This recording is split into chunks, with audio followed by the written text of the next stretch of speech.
What do you mean you don't have hot sauce? This is Texas. We put Tabasco on cornflakes. You can play it safe if you want to, but you gotta risk it to get that biscuit. When it comes to business, you gotta look out for the cookout. That's how we do it in Texas. What do you mean my accent is too southern? Well, we're fixing to get it on Solve for X.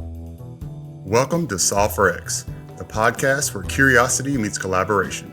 I'm Dr. Rick Fernandez, your host on this journey into the heart of education and innovation.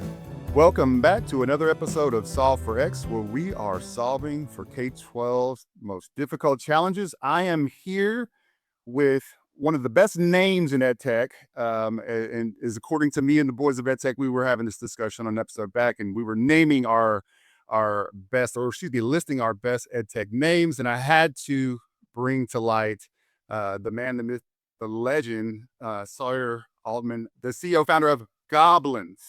So that is a great name, first of all. But Sawyer, welcome to the show. Thank you. Yeah, I appreciate that. That's quite an opener.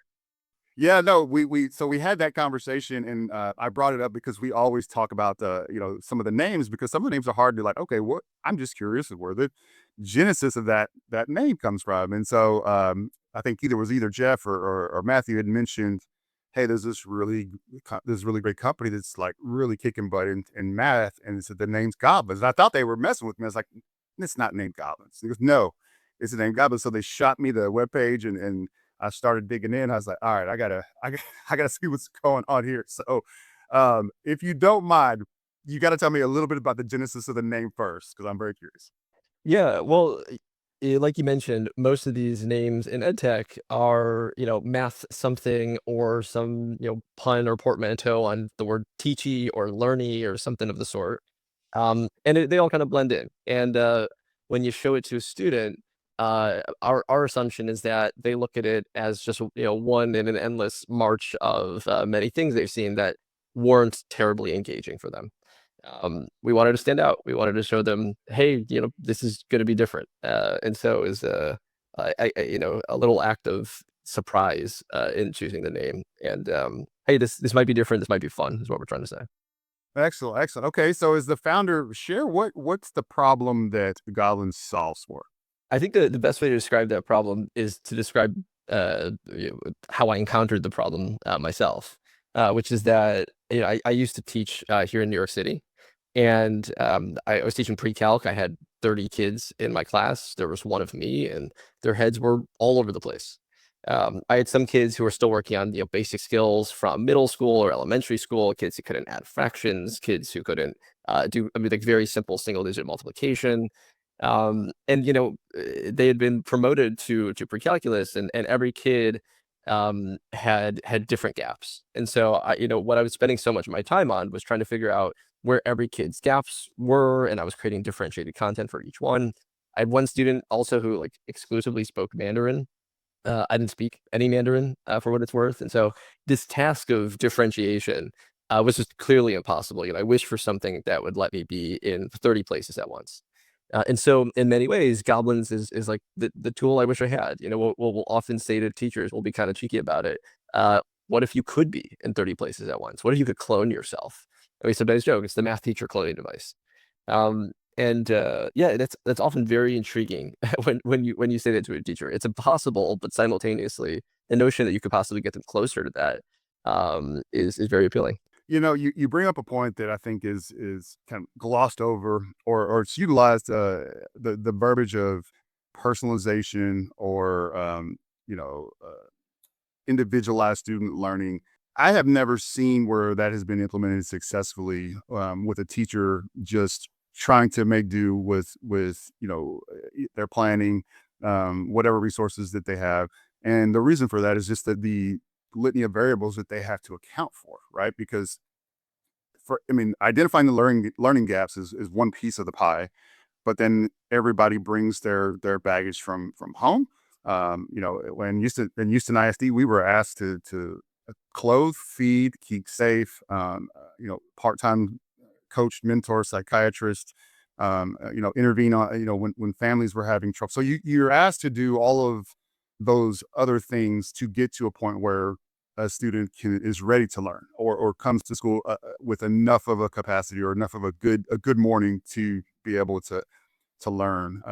So to hear that, to hear that there's some ability to take the massive lift of just the individualization in terms of gaps, and make it, you know, easier for a teacher to grasp that.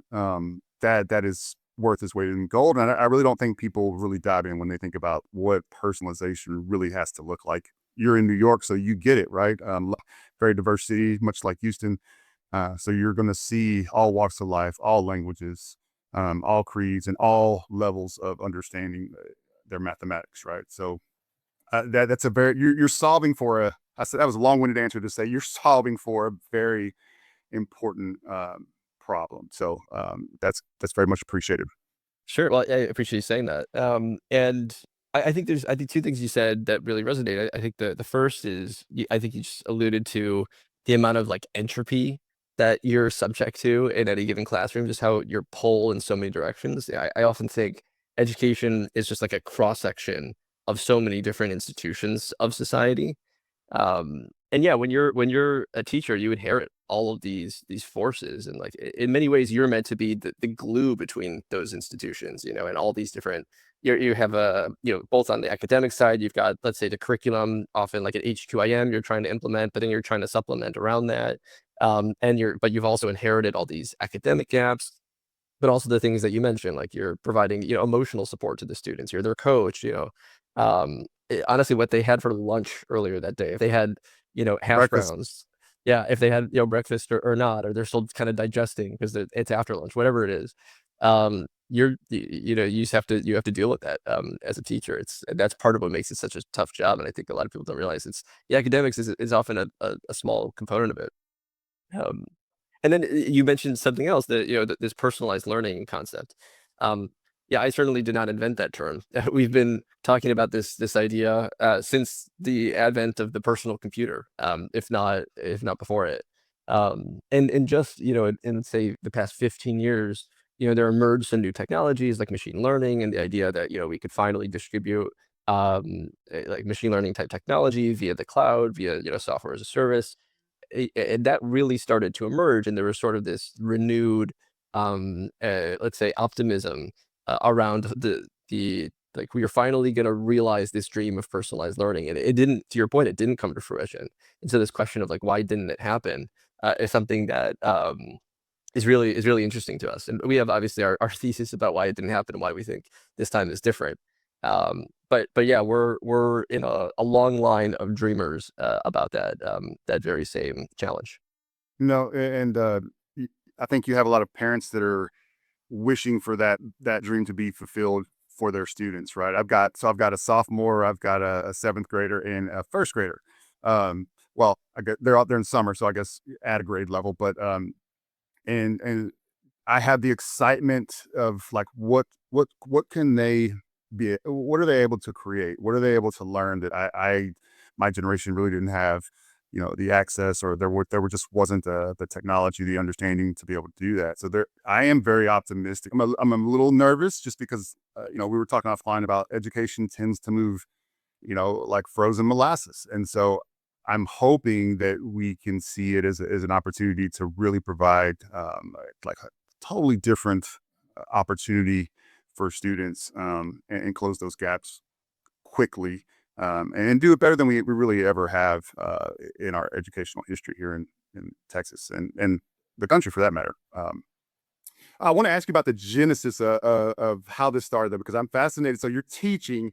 Give me the origin story where you're like, all right, I'm just like, heck with this. I'm just going to start building what I think we need. Like, give me the origin story a little bit. Sure, if you want, I can go way back. Yeah, I want to know. Yeah. Sure, yeah, because I guess its antecedents do go back a bit. Um, I'm kind of weird. I think in ed tech, I've kind of woven into education and out and back in, a couple of times.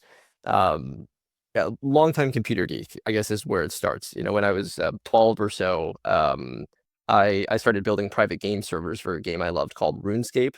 It was, a game for, okay. It sounds like you're familiar, medieval, potions and dragons, and I got into programming. I got into graphic design, and then web design, and then building apps. Um, Caught the bug for entrepreneurship. In high school, I had started an energy drink company. I'm from Detroit, area code of Detroit is 313, so we called it 313 Energy. And so I go around and sell energy drinks, just around liquor stores in Detroit during my lunch breaks and after school. And 313, at the time, there was sort of this movement to revitalize the city of Detroit. And so the idea was this was going to be the fuel for that movement. So we gave 10 cents from every can back to Detroit public schools. I started getting involved with the schools there and just realized that this wasn't just a problem I thought was interesting, like societally important, but I actually just loved the space. In college, I continued with it. I took a bunch of ed classes. I started a nonprofit where I was teaching storytelling. And that actually took me to 13 different countries. I ended up deploying storytelling workshops and collecting stories from thousands of kids, which we print into these old children's books and share with families around the world. And that was a blast. And then I detoured into fintech. Like I said, bouncing all around. Really, I did not know that. Yeah, the dots connect much better in retrospect. Yeah, we ended up. I joined originally. We were giving loans to college students who had jobs coming up. The idea was we could underwrite based off of signals that the traditional like credit agencies weren't able to see. And more than anything, I think it was the team that had attracted me. The social mission was obviously appealing too, but there were these former Twitter executives who were just outrageously bright. And it was just clear to me. I was 22. I had worked with them a little bit part-time because the nonprofit wasn't quite feeding me as much as I'd hoped. And I just realized, okay, there's a ton to learn here. And these folks know a lot about how to scale things up too, which I thought was really interesting. And so we definitely scaled. We ended up pivoting. We became the X1 card. And that became a fantastic business. And we sold it to Robinhood, and that's now the Robinhood card. So that was a pretty fun journey. And then education was still calling to me. I knew I'd go back to it at some point and take the skills that I had developed back into it. And so that's what I did. And I figured the natural place to go next was to go into a public high school in New York, where I was living at the time, and I still am now. And just kind of see the public school experience for myself. And so I started teaching, and I knew at some point I'd probably end up fusing that interest with technology again, just kind of playing on the intersection of my skills and interests. But yeah, it was kind of a fun way to go deep and explore, and also just satisfy my the fun that is working with kids and inspiring young minds. And so I taught there, and that's where I encountered that problem that I just described, and I guess the rest is history. Very cool. Wow. Okay. That is not your typical career path there. You got a lot of experience. I'm curious about this because uh, K-12, anything that has to do with providing service or sales, that can be very difficult, right? For a variety of reasons. And, a lot of people get into it with, dollar signs in their eyes, but don't take into account the difficulty, the buying cycle, how long it takes, the politics that involve. Like the misconception that if you have a great solution or a service, that it's just, oh, well, everybody can just see this. Did anybody warn you before you hopped into the ed tech space that, all right, man, like you're a pretty talented dude. Are you sure we want to, bang our head against this wall? Like, what was kind of that initial, like, all right, we're gonna jump into the ed tech space? Yeah, big time. Anyone who's looking at it with dollar signs in their eyes, I'd be very glad to disabuse them of that fantasy very quickly. Don't get me wrong, there's great businesses to be built here. Sure. I strongly believe in that. But you have to be that much better in order to get there. It just takes a certain caliber, I think, to achieve that kind of success. It's all the more impressive. But yeah, I mean, a lot of my friends, I'd say that most of my friends really are in tech. They don't really come from the education world. Uh, and a lot of my friends are entrepreneurs. Some folks, have built some themselves fantastic businesses. And everyone told me, EdTech is a graveyard. Like you better have a really strong, kind of why now thesis for how this is going to be different. Because you can look at just about every one of those ideas, and folks were really excited about them, and they were able to raise a ton of money, and they just failed, in catastrophe. Yeah. Um, and so I went into it knowing if I was going to do this, that this would be a long-term commitment, that this would be the kind of thing where I'd really have to wake up every day and get my takes from it. Besides, even when the going is very tough, I think this is advice I'd give to any entrepreneur, whether you're in education or elsewhere, is that you should assume, like, think of your worst day. Because there will be those days, and honestly, there may be those weeks in which you just feel like crap because you keep getting punched in the mouth. Um, and you still have to feel love for the problem you're solving or the space you're in, what you're learning about it. There has to be something that makes it worth it for you in some like enduring way. And I just Yeah. knew education would be that for me. Everybody says that that the why is about the student outcomes or helping staff or helping teachers or whatever it is. But the reality of it is that's a rare thing in my perspective. And I get to meet a lot of people, and it's still kind of a very rare thing where people are thinking like, this is what I love to do. It's not a quick exit. It's not a 10-year plan, sell it off and roll out to the Bahamas. We kind of need more people that have that evergreen approach, because this is not a problem that's obviously solved overnight, and it's got all the variables that you could ever want in any type of research problem. So I appreciate that immensely. That the teams are in it for the right reasons. But enough about that. Let's get to the solution, because I do want you to share a little bit. Like, let's get into the weeds. Like, what is it? What do I get to do if I'm a struggling student or I'm a school district and we're having some math difficulties? Can you explain a little bit more what actually Goblins is? Yeah, absolutely. I think the best way to think of it is, we let students speak, we let them draw, and we let them get one-on-one help from these real-time avatars. So teachers can assign goblins in class. That's the most common use case for any kind of tier one supplemental support. Usually, instead of assigning a piece of paper, you can assign the same bit of content via goblins. Pull problems off the shelf, pull from HQIMs that we align with, upload the paper itself, and we'll just goblinize it, and you push it out to the kids. You can also use goblins outside of class. We have a whole intervention use case where we learn the student over time and we can pick what they should be working on. But the essential kind of like core loop, once the student is working on a problem, is they're presented that problem and then they're in a natural open-ended conversation. So a student can look at that problem and they could say, I have no idea how to start this problem. And it would start pulling on the threads. It would say, what do you think a good first step is here? Or do you recognize anything about this problem? And the student, once they've sort of demonstrated some thinking, or if they're able to proceed, they'll start actually either drawing on the whiteboard. They can use a touch device, a non-touch device works great, and non-touch also. They can say, I got this far, but I don't know what to do next, or I'm stuck, or how does this look? Or they can submit it, and what we can do is we can circle, a section, and we can say, have another look at this step here. Is that the only thing when you multiply by itself equals 9?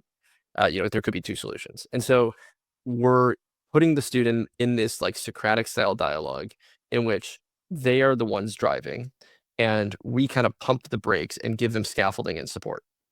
And then if a student's like really significantly struggling and they've got deep foundational gaps, we'll create mini lessons and start like building their conceptual foundation on the fly. So we're never going to give them the answer, but we're going to kind of give them that kind of one-on-one support that you would get if you were really working one-on-one with a teacher, which is essentially what we're trying to scale up.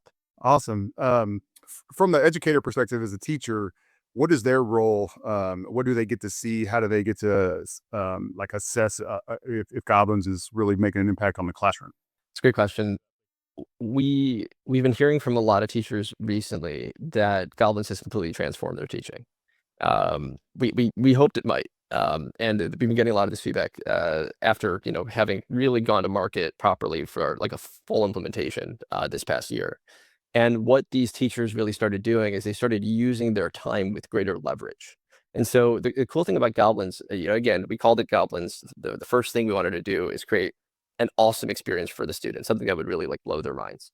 And so we designed for the students first, and we wanted to make sure it was super engaging. And so the kids are like unanimously engaged with Goblins. I can talk about my hypotheses for why, but something kind of just like activates for them.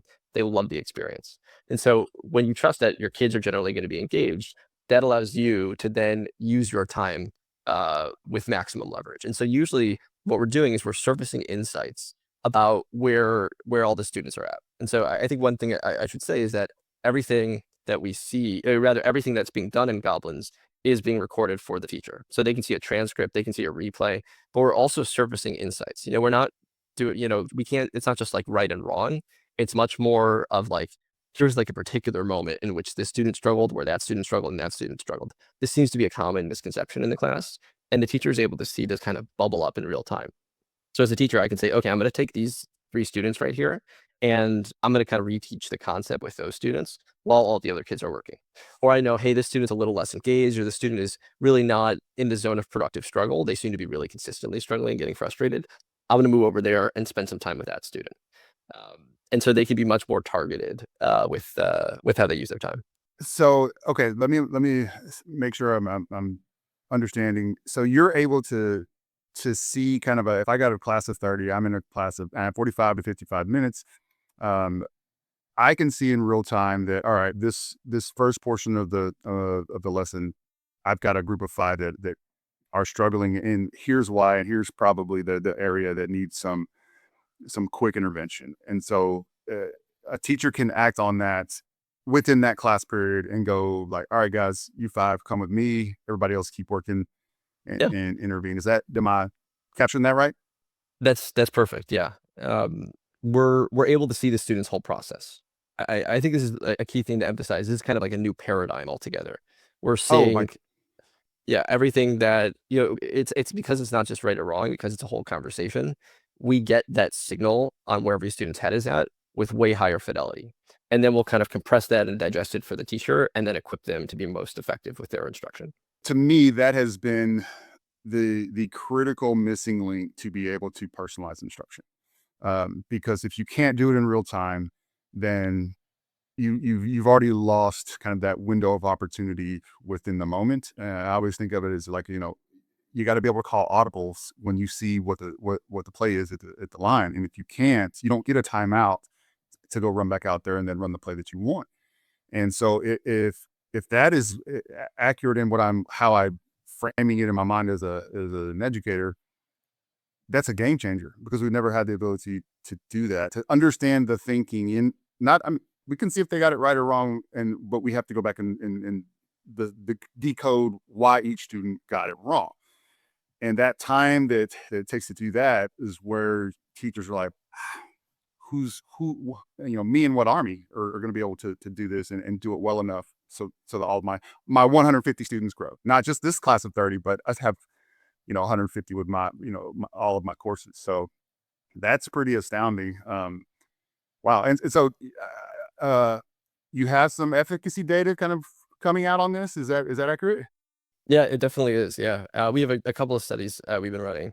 One of which we're super excited about. We've been working with a district in Arizona this past year. We serve most of their middle schools, about 6,000 students, and the study is independently funded. It's funded by Accelerate, and it's being performed actually by the University of Maryland. They're going to publish the results hopefully in the next couple of weeks. But the data has been extremely encouraging. I'm excited to be able to share with the world what we're seeing. But essentially, we've been able to confirm that we are indeed boosting math achievement at the rate that we were hoping to be able to do so.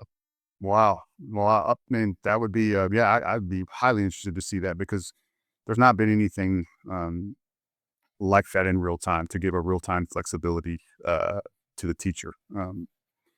Very, very interesting. So what would be now I got to ask, like, so as you're engaging with districts, what would be the reason that anyone would say no? Like, I'm just trying to, wrap my mind, like, what are all right, there's some hesitations that you may be getting in the Yeah. space. Well, like I was saying, what we have here is a paradigm shift. We're asking people to change their mental model just as much as embrace the new technology. So, for example, the way that districts have historically solved this problem is with tools that claim to be personalized learning like tools. But they build themselves as like adaptive learning tools.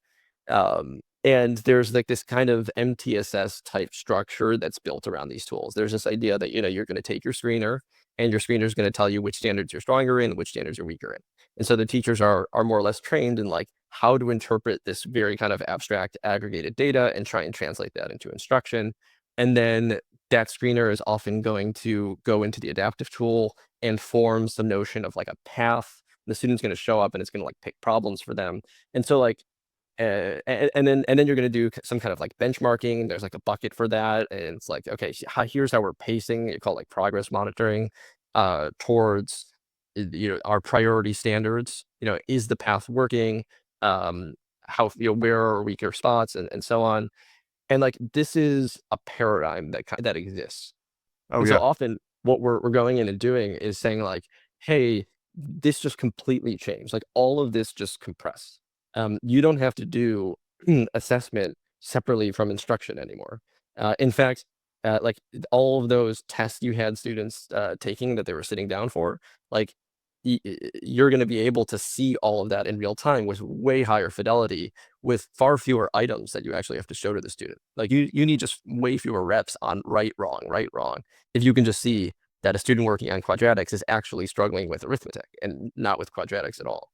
And so I think there's a lot of these, like, you don't have to do that anymore. You don't have to do that anymore. And it's going to work better, that we have to create that light bulb experience for them, and then help the champion who's on the other side be the change manager for their organization too.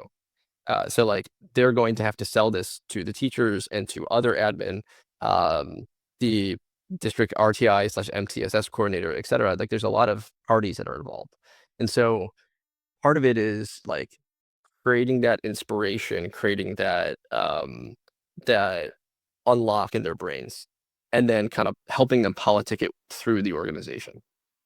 Yeah, that makes a lot of sense. Because you described every individualized learning platform out there is exactly what I mean, that's it to a T, right? But it never solves on the instructional side ever, right? Because you're still doing what you've always done. It's just, all right, I've got a little bit more information about it.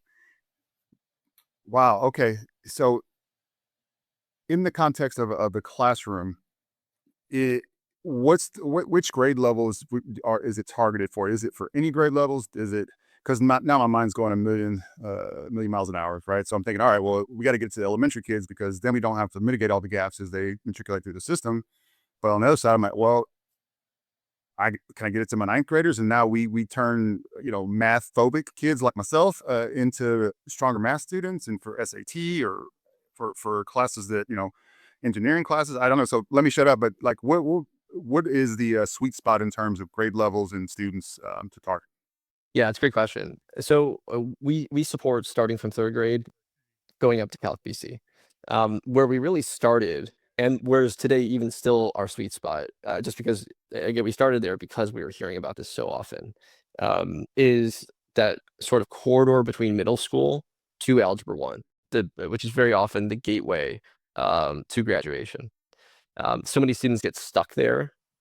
It weighs on graduation rates. It weighs heavily on students' confidence. The correlation with completing Algebra 1 and so many other life outcomes is so significant. Um, and really often where the gaps start to appear is fifth grade, sixth grade or so, when, if a student is consistently, say, getting a C, they get a C, they get a C, they get a C, they get a C, they're actually missing tons of content every year. They've got 30%, 30%, 30% gaps every single year. By the time they get to Algebra 1, they're often just introducing a new topic. Their working memory is just overloaded. There's just too many foundational concepts that they're simultaneously trying to learn and getting tripped up on. And so where we often come in is like right at that fifth grade start, we work towards Algebra 1. And while we're there, we often we end up doing all the other stuff too, way up to Calc BC or down to third grade. But I would say the most pointed need is right there. You just explained my educational trajectory in math, because I was a great math student all through elementary. Got to middle school and was in some honors classes, and it was harder. So first couple of B's I've ever made a C, got to high school, got to algebra and bombed it. Like I didn't, and I'd go to tutoring, but tutoring never worked because they were trying to tutor me on the thing that I missed, but they didn't know that that's only small part of the problem. I needed like 2 years ago, that foundational piece to even understand what I was. Yeah, so you just explained exactly. I've never really thought about it like that, but I would give up because it was like, I can't, I don't know. I don't even remember how to start this thing. When Algebra 1. And so I ended up, yeah, I made it, but it was just dreadful. And to this day, like probably most people like me, you feel like you're bad at math. Only in that context. Like if you were asking me finance stuff or like, no, that's perfectly, but that context of it, I'm like, During COVID, I was like, I can't help our kids with the elementary math. Like, that's you, sweetheart. My wife's the principal, so thank God. But you just explained, I think, what exactly it would be for many, many people in the country that just feel like math was not their thing.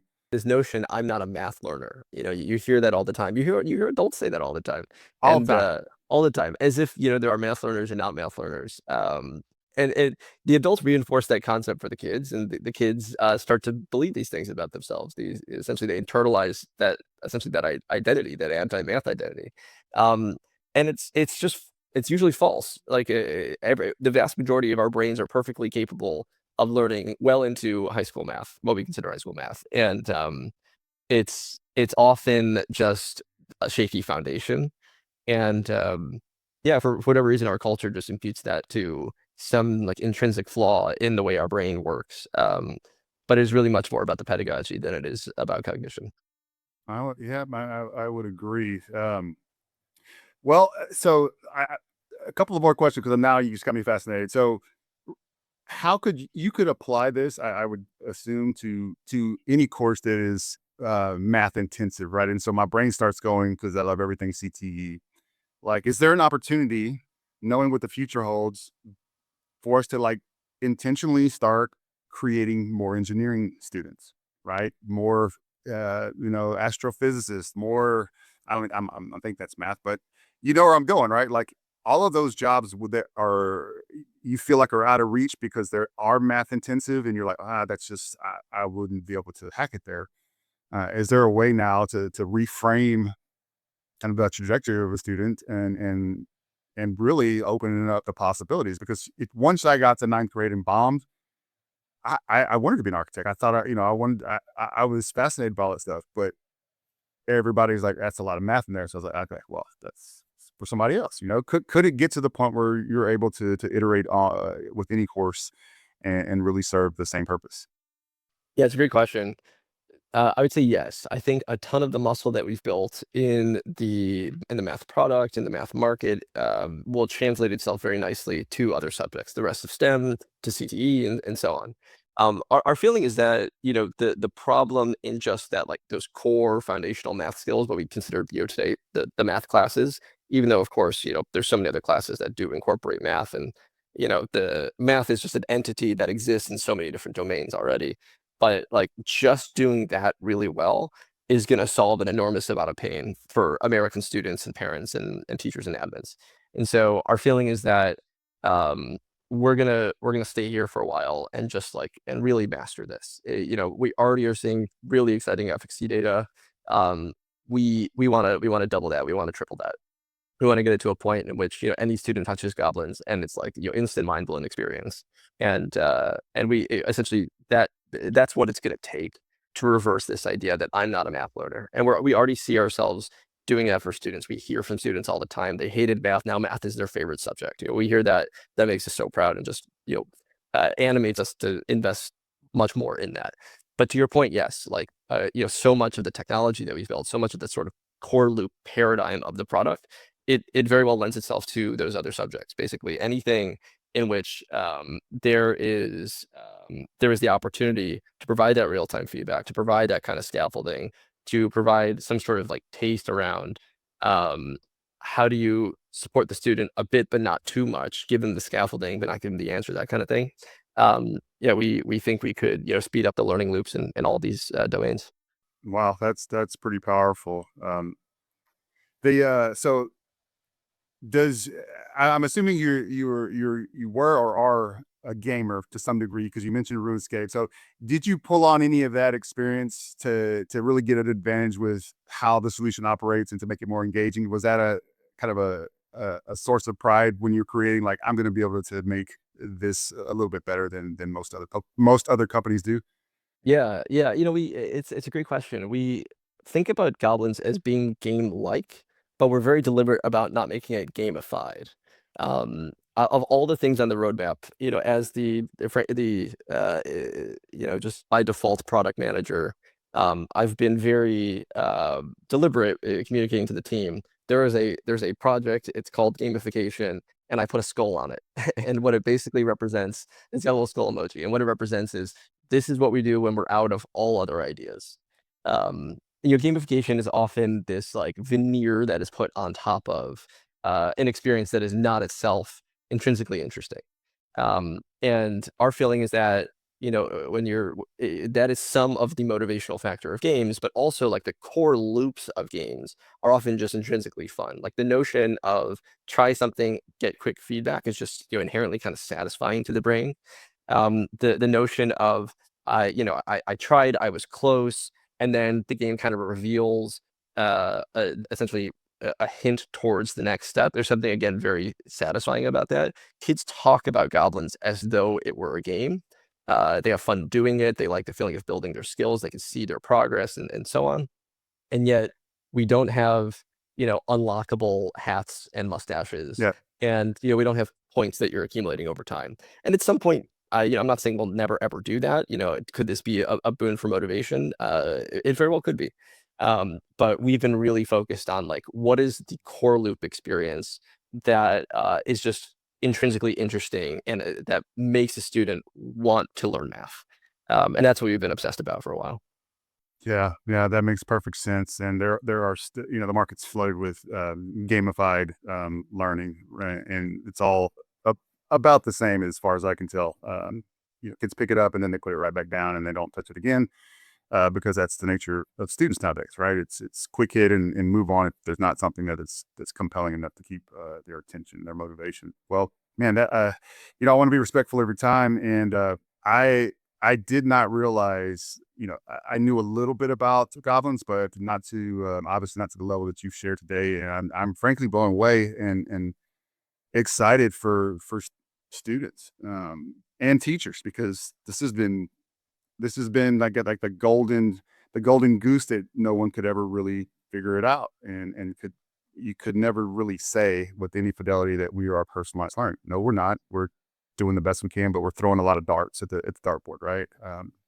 So I appreciate it. I appreciate the work and the perspective. And if somebody is interested and wants to take a look, what's the best way to reach out and either ask for a demo or what have you? Yeah. If you're a teacher, go to goblinsapp.com, try it out. We have a free version of Goblins. You'll get a lot of the features and get a good sense for what it's like. Put it in kids' hands. You'll see their faces light up. If you're an admin, reach out to me, Sawyer@goblinsapp.com. And I'd love to talk about how we could support your district and start boosting math achievement. Wow. All right. Well, you heard it here first. And if you like what you heard and saw, please subscribe, like, do all that good stuff. And if your students are struggling with math, check out Sawyer and the team over at Goblins. And we'll see you next time on Solve for X. Awesome. Thanks, Rick. Thanks for joining us on Solve for X. Please follow, like, and subscribe for more episodes. And until next time, keep asking the right questions and solving for X.